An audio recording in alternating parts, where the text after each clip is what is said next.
Et si je te révélais le rituel interdit qui attire l'argent comme un aimant?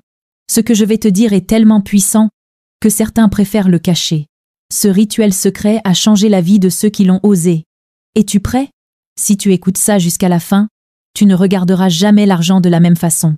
Ce rituel n'a rien d'un jeu. Il ouvre une porte, une bougie, un mot, et ton destin financier peut basculer. Chaque franc facile est une chaîne invisible autour de ton âme. L'argent volé à l'effort humain brûle dans ton destin. Tes rêves de richesse peuvent devenir les cauchemars de tes enfants. Les rituels d'argent ne créent pas de prospérité. Ils créent des esclaves de l'âme. Ce pacte secret te promet la richesse, mais te livre la misère éternelle. Il est une loi subtile dont peu osent parler, celle des rituels d'argent. Contrairement à ce que beaucoup imaginent, ces pratiques ne touchent pas au passé. Le passé est figé, scellé dans la pierre de l'histoire. Le rituel n'a aucune prise sur ce qui a déjà été vécu. En revanche, son emprise s'étend sur l'avenir, sur l'espace fragile et sacré de vos enfants, de vos petits-enfants, et jusqu'à 9 générations à venir. Faites le calcul. Si une génération dure environ 60 ans, 9 générations représentent plus d'un demi-millénaire, 540 ans de vie humaine. Imaginez une main invisible qui plonge dans l'avenir pour retirer, couper, priver. C'est cela, la mécanique du rituel. Non pas un gain présent, mais une dette reportée, écrasante, que d'autres paieront à votre place. Pour comprendre, il faut d'abord redonner sens au mot « argent ». Dans les traditions anciennes, l'argent n'était jamais qu'un symbole, un équivalent de l'énergie vitale. Comme le rappelle Aristote dans l'Éthique à Nicomaque, l'argent n'est qu'un signe, mais derrière ce signe se cache une réalité bien plus vaste. L'argent, c'est l'ensemble de ce que vous êtes, votre santé, votre vigueur, votre équilibre intérieur, vos talents, vos intuitions, vos rêves. L'argent matériel que vous manipulez chaque jour n'est que la pointe émergée de cet iceberg colossal qu'est votre énergie de vie. Lorsque vous contractez un rituel, l'entité invoquée ne crée pas une richesse neuve. Elle puise, elle convertit. Comme un banquier occulte, elle choisit dans le futur la santé d'un enfant, la fécondité d'une descendance, la clarté d'esprit d'un héritier. Elle prélève ses ressources et les transforme pour vous donner une somme immédiate. Vous recevez un fruit, mais l'arbre dont il provient est déraciné. Imaginez votre lignée comme un vaste puits. Chacune de vos générations boit dans cette réserve d'eau vive. Si vous puisez normalement, chacun a de quoi vivre. Mais le rituel, lui, agit comme une pompe vorace branchée en amont. Vous buvez aujourd'hui à satiété, mais vos arrière-petits-enfants trouveront le puits asséché. Lao Tse disait « Celui qui épuise la source, tôt ou tard, connaîtra la soif ». Voilà ce que sont ces pratiques. Une ivresse immédiate qui condamne à la sécheresse future. L'Empire romain, dans sa soif de conquête et de luxe, a consommé plus que ce que sa vitalité pouvait régénérer. Au prix d'une prospérité éblouissante, il a épuisé ses forces intérieures, jusqu'à s'effondrer. Dans certaines dynasties africaines, des rois prospères bâtissaient des palais splendides. Mais quelques générations plus tard, leurs descendants vivaient dans la pauvreté et le chaos, comme si une dette invisible avait été inscrite dans la chair même de la lignée. En Europe, des familles nobles immensément riches ont vu leur héritage s'effriter en 2 ou 3 générations, laissant derrière elles ruine et déshérence. Ces exemples, bien que liés à l'histoire politique et économique, illustrent une loi plus subtile. Ce qui est pris sans équilibre finit toujours par être rendu. Comme le dit le Bouddha, toute dette doit être honorée, tôt ou tard. Aujourd'hui, la scène a changé. Les sacrifices sanglants, visibles, sont devenus rares. Mais les pratiques, elles, se sont adaptées. Le monde moderne est peuplé de portefeuilles magiques, de dessins géométriques, de vidéos virales promettant prospérité en quelques heures. Ces symboles, que l'on glisse dans un sac ou que l'on colle sur un mur, agissent comme des portails. On croit manipuler un simple objet, mais en réalité, on ouvre une porte. Ce n'est pas de la métaphore. C'est une mécanique psychique. L'entité obtient l'accès à votre esprit, et vous recevez un fragment de ce qui était destiné à vos descendants. Comme l'explique Gurdjieff, l'homme endormi croit gagner, mais il perd son essence. Et Carl Jung ajouterait « Tout ce que nous refoulons dans l'ombre revient sous une forme dévorante ». Les rituels d'agents fonctionnent précisément ainsi. Une ombre collective qui dévore les générations futures. Imaginez une famille dans votre voisinage. Le père a réussi. Maison solide, voiture neuve, argent en poche. Tout le monde l'admire. Mais observez ses enfants. L'un est malade, l'autre ne trouve jamais sa voie. Le troisième vit dans un chaos permanent. Derrière la façade, une malédiction silencieuse ronge la lignée. C'est cela, la signature d'un rituel. Une prospérité éclatante, mais éphémère, suivie d'un désert générationnel. Autre image. Un homme passe un pacte. Il s'enrichit vite. À sa mort, il laisse un immeuble. Sa famille croit hériter d'un trésor. Mais les murs se fissurent. Les locataires fuient. L'argent ne circule pas. Pourquoi ? Parce que l'entité qui nourrissait le pacte n'est plus alimentée. Elle reprend tout, comme un créancier implacable. Steiner aurait commenté. Rien ne peut être transmis qui n'ait été purifié. Autrement dit, sans rupture avec le pacte, l'héritage reste empoisonné. Hermès Trismégiste. Ce qui est en bas est comme ce qui est en haut. Les transactions occultes ne sont que le reflet de nos transactions intérieures. Quand nous trahissons l'avenir, nous trahissons aussi notre âme. Platon, dans l'allégorie de la caverne, il nous montre que la richesse illusoire n'est qu'une ombre projetée. Le vrai bien est ailleurs, dans la lumière de l'idée. Bouddha. L'avidité est la racine de la souffrance. Chaque rituel d'agent est un acte d'avidité. Krishnamurti. La liberté ne s'achète pas. Celui qui croit acheter son avenir le vend en réalité. Teilhard de Chardin. L'avenir est plus beau que tous les passés. Mais encore faut-il ne pas hypothéquer cet avenir. Beaucoup pensent. Je peux purifier cet argent par des prières, un rosaire, une huile sacrée. Mais là encore, l'illusion persiste. On ne sanctifie pas une injustice cosmique en la couvrant de rituels. La vraie purification, c'est la rupture, le renoncement, la réparation. Osho aurait dit avec ironie.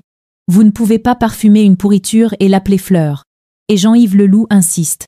Le sacré ne bénit jamais ce qui détruit la vie. Le rituel d'agent n'est pas un jeu. C'est un pacte qui se paye au prix fort. Il vole l'avenir pour nourrir le présent. Il sacrifie 9 générations pour rassasier une seule vie. La vraie richesse n'est pas là. Elle est dans la transmission consciente, dans le soin des enfants, dans la patience du travail honnête, dans la profondeur de l'esprit. Comme le dit Zarathustra dans un souffle prophétique, l'homme est un pont, non un but. Nous sommes des passeurs. Notre rôle n'est pas d'épuiser, mais de transmettre.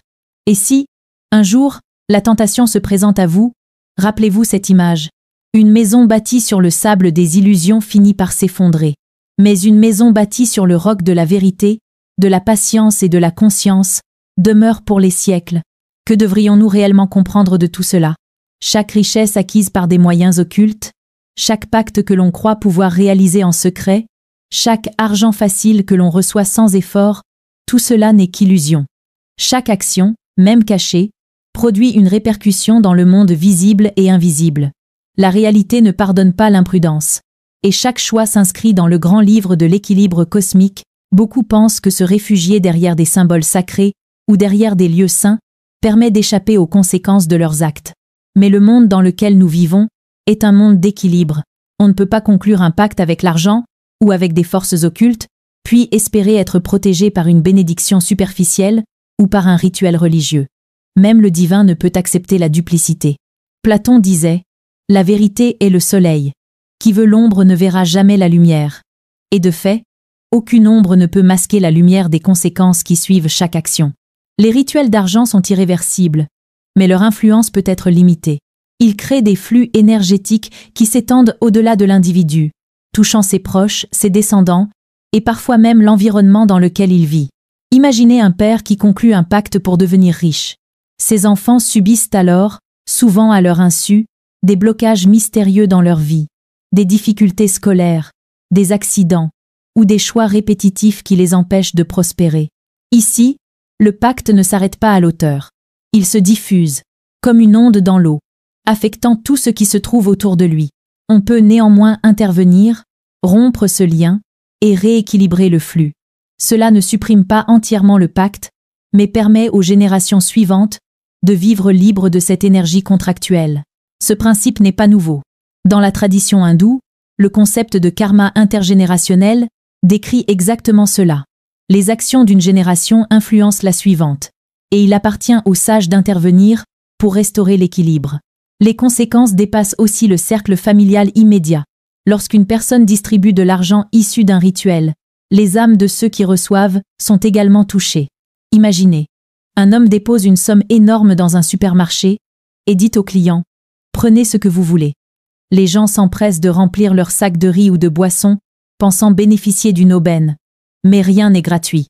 Chaque acte de consommation, chaque désir satisfait sans effort, laisse une trace dans l'univers. Lao Tse nous rappelle « Recevoir sans mériter, c'est recevoir un fardeau ». L'argent facile engendre un esprit de gaspillage et de dépendance invisible. Les bénéficiaires croient posséder, mais en réalité, ils sont accompagnés par des forces invisibles, qui observent, jugent et influencent leur vie. Même avec toutes les richesses du monde, ceux qui vivent de cette manière ne connaissent jamais le vrai bonheur. Leurs enfants naissent parfois avec des malformations, des faiblesses physiques ou mentales, ou des vies marquées par la difficulté.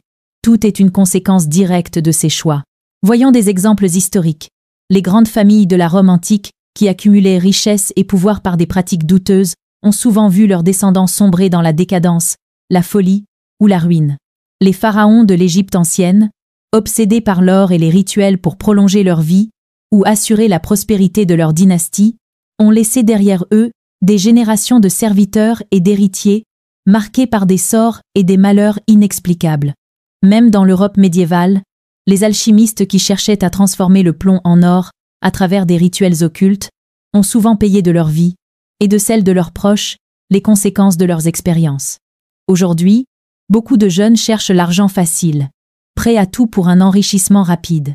Villas, piscines, fêtes, voitures de luxe, ils confondent richesse et bonheur. Mais ils ignorent que chaque acte, chaque choix, chaque désir insensé laisse une trace. La richesse durable ne peut venir que du travail, de la vertu et du respect des lois universelles. Confucius le disait déjà. L'homme supérieur s'évertue à cultiver sa vertu avant de rechercher le profit. La nature et le cosmos observent chaque geste. Comment traites-tu les biens d'autrui? L'électricité, l'eau, les objets qui ne t'appartiennent pas, chaque gaspillage, chaque manque de respect crée un déséquilibre. Les traditions chamaniques africaines parlent de ce principe sous forme de forces ancestrales qui veillent sur la vie et rétablissent l'ordre lorsque l'équilibre est rompu. Le moindre geste, le plus petit acte, participe à l'équilibre ou au chaos de l'univers. Même le quotidien devient un miroir de notre respect de la vie. Si tu brises, gaspilles ou utilises mal ce qui t'entoure, l'énergie de ces actes se retourne contre toi. Comme le disait G.I. Gurdjieff, l'homme vit dans l'illusion de l'instant, mais le temps lui révèle la vérité. Être spirituel, c'est comprendre ses lois, agir avec conscience et refuser la facilité. L'argent obtenu sans effort engendre toujours un esprit de dépendance et de gaspillage, tandis que celui gagné par l'effort et la vertu se consomme avec gratitude et compréhension.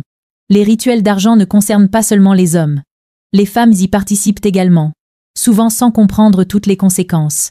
Ces pratiques peuvent bloquer la vie, empêcher la création de familles, limiter les capacités à fonder un foyer ou à développer des talents. Le plaisir immédiat est toujours suivi d'un prix invisible mais tangible.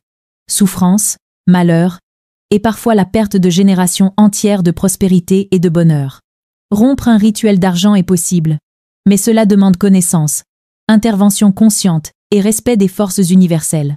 Il ne s'agit pas de magie rapide, mais d'un rééquilibrage des énergies et d'une libération des charges karmiques. Comme le disent les traditions ésotériques, on peut redistribuer les flux pour permettre aux générations suivantes de vivre librement. Mais la compréhension et la responsabilité restent essentielles. Au fond, le message est clair. Chaque action entraîne une conséquence. Chaque choix produit un effet. La richesse véritable ne réside pas dans l'argent facile, mais dans l'équilibre, le travail, le respect et la compréhension des lois naturelles et universelles. Bouddha le rappelait. Ce que vous êtes, vous le devenez. Ce que vous faites, vous le payez. Enfin, méditons sur cette image.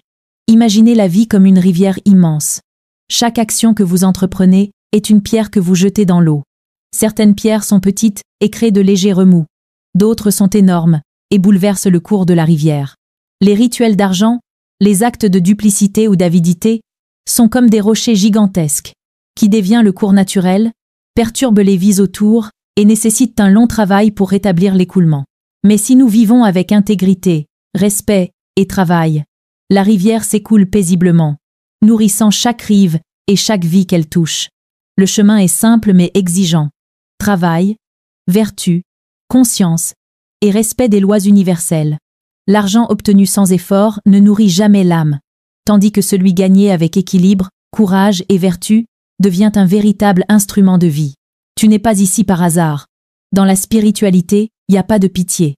Tu comprends les lois de l'univers, ou tu les subis. Soit tu vis, soit tu respires. Tu ne peux pas échapper à ce que tu es. Ici, c'est pas la morale qui décide. C'est la vibration. Il n'y a pas pitié dedans.